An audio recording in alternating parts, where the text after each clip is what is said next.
Dr. C. Rangarajan, former RBI Governor, Chairman of the former Prime Minister's Economic Advisory Council, now member of the Rajya Sabha. Great, it's a privilege to have you with us here in the studio. Mr. Narayan Murthy is joining us live from Bangalore this afternoon.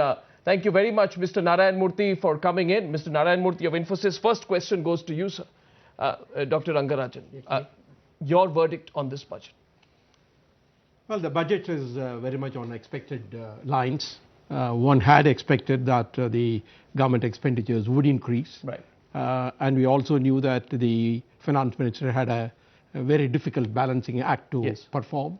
On the one hand, government expenditures have to be raised in order to maintain the aggregate demand at a high level to stimulate the economy.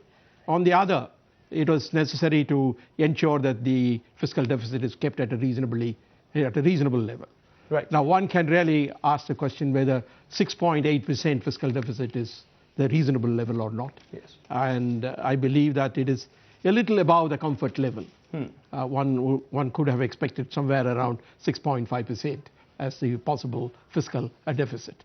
But what is really important is that whether we have really a roadmap for bringing down the fiscal deficit as we move along.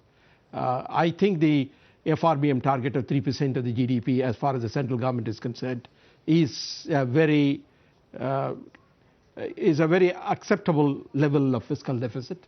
It has a logic behind it. I will not go into it, but there is a logic behind the 3% fiscal deficit. And I would therefore think that the government should have a roadmap as to when they will reach the 3% fiscal deficit. We must also note that in the past, it had taken almost 7 years for us to go from a 7% fiscal deficit to a 3% fiscal deficit. And therefore, it may take some time. But on the other hand, I would also say that the government expenditures have been well distributed. It is important not to talk about not only the level of government expenditure, but also the composition of government expenditure and the effectiveness of government expenditure. In some ways that the government expenditures have been distributed over a wide range. But I would still urge that as far as each department is concerned, each department should look at the allocation that has been made in the budget and see how far the expenditures can be reallocated in a manner in which it will stimulate the demand of those sectors of the economy which have been particularly affected. For example, the attempt to buy buses under the Jawaharlal Nehru Urban Mission is a good idea.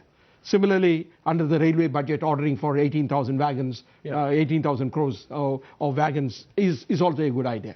Therefore, it is important to see how far the government expenditures can be refashioned in a manner in which it can stimulate the demand.